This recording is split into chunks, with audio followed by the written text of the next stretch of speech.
Welcome to a new update in which we're going to talk about the Bitcoin halving. Is the best time to buy Bitcoin right now, or are we looking at a potential crash? That's what we're going to look at in the Bitcoin cycle update. But before we continue, make sure to hit the like button. Also subscribe to this YouTube channel. Check out the other videos I've been making on altcoins.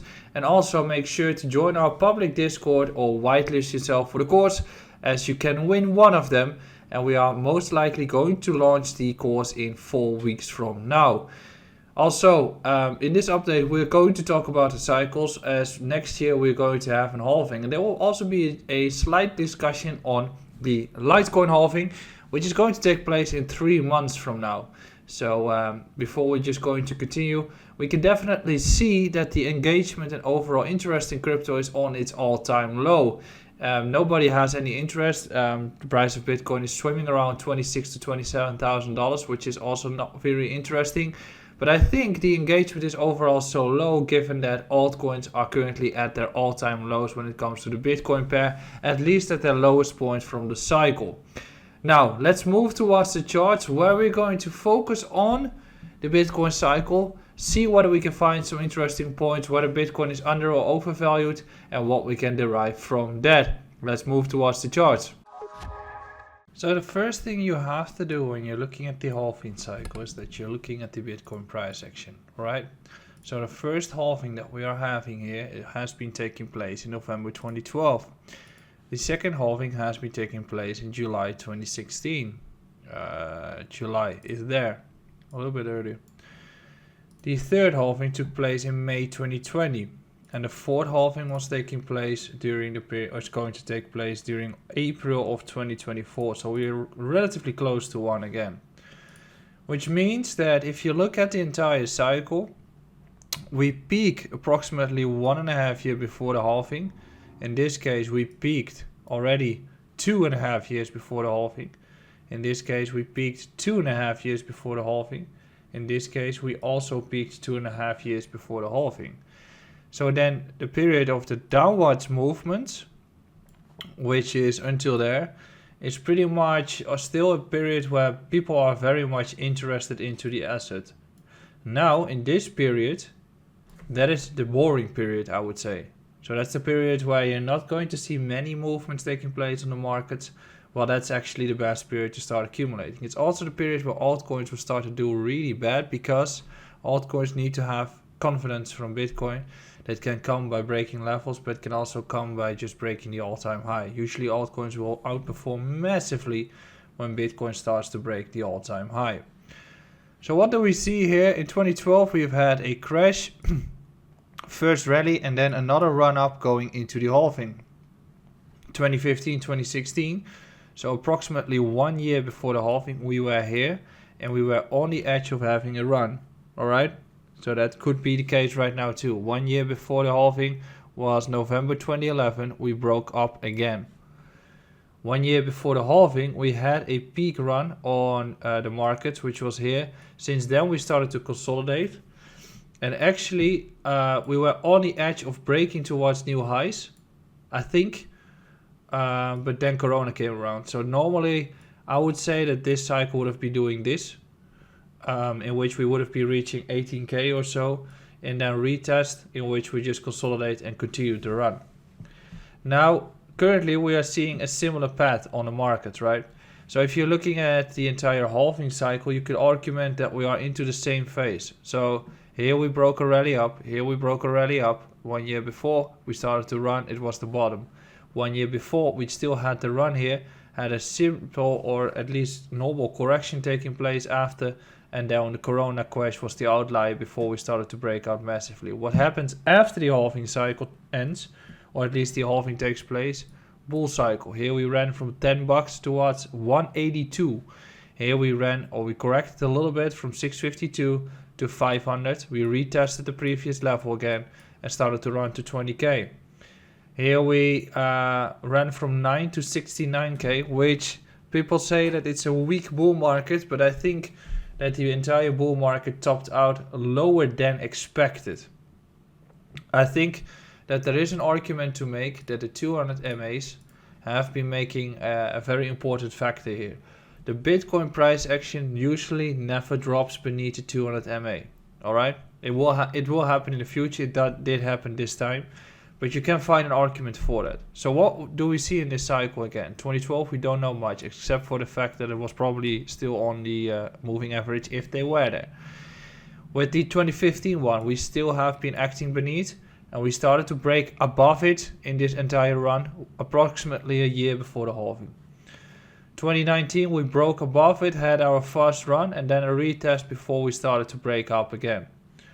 2023, we've had an entire period of approximately 9 to 10 months beneath the entire price action beneath the entire 200-week MA.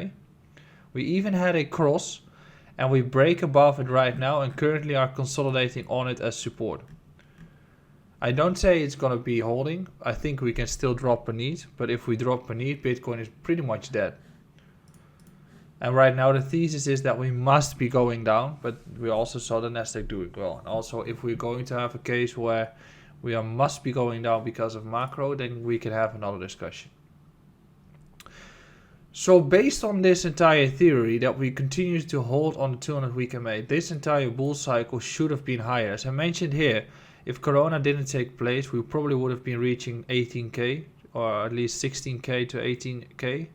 Had a correction towards 10, and then started the entire bull cycle, probably peaking out at like 150 to 200K.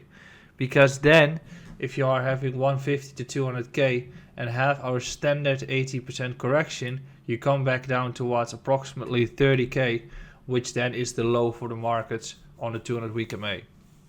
That is normal how a bull cycle goes. In that sense, I think that we can still over-accelerate in the coming bull cycle. But in that sense, I think that that's why we've also been moving beneath the 200-week MA, because a ton of manipulation have been taking place in the markets here, especially this second run. I think that this correction is normal, but I think this second run would have been higher. And I think that overall the price should be way higher though. So in that scenario, we're currently looking at a case where we are finding ourselves into support. But we can also see that there are still runs taking place before the halving actually does happen. So in that case, the highest peak before the halving takes place is close to the all-time high. So in this case, we ran towards $15, while the all-time high was like 25 in that case, close to the top. In this case, we ran towards $770, while the peak was 1,000. In this case, we ran to 14K, we'll probably be at 16 to 18, while the all-time high was 20K. So in this case, we are looking at 60K. We can most likely expect a rally towards 38K, downwards, sideways, another run towards 50K, sideways, and then we can continue running. Why should we have the exact same case as 2019-2020? Because history shows different. If there is a certain outlier, for sure that we can have the exact same. But in this case, I think the most likely structure for the markets is that we hold on the 200-week MA and start to grind back up.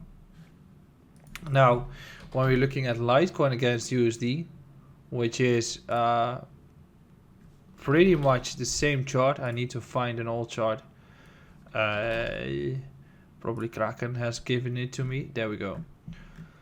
Litecoin against USD, it has its halvings as well, which in this case we've had an halving in 2019 and then we had a run prior to it.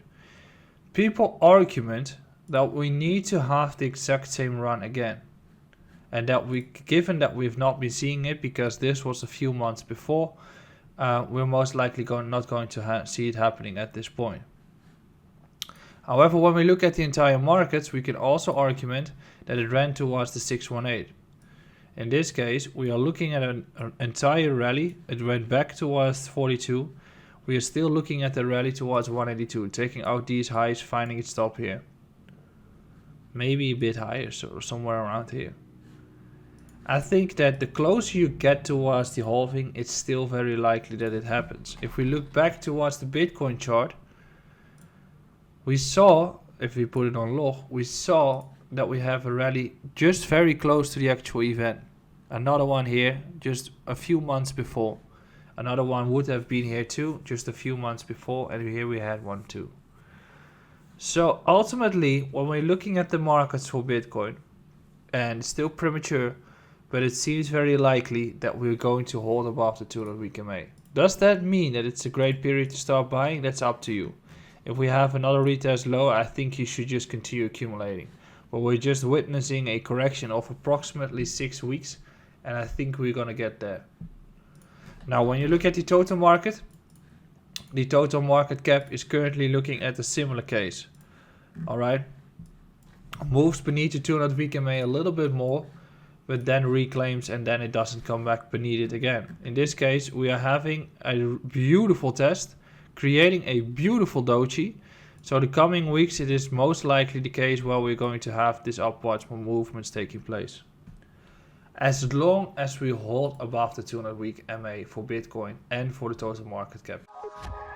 Thank you for watching to this update in which we have been discussing the Bitcoin halving cycle and the Bitcoin cycles overall. Thursday, I'll be discussing my HODL portfolio. How am I going to trade that during the macroeconomic events that are going to take place? What is my strategy? Are we going to look at a potential crash, or are we looking at a potential breakout to the upside as the Nasdaq is showing strength? All have been discussed in the update for Thursday. It's going to be uploaded by then. Make sure to subscribe to this YouTube channel. Make sure to join the public Discord, and I'll see you again on Thursday. Ciao.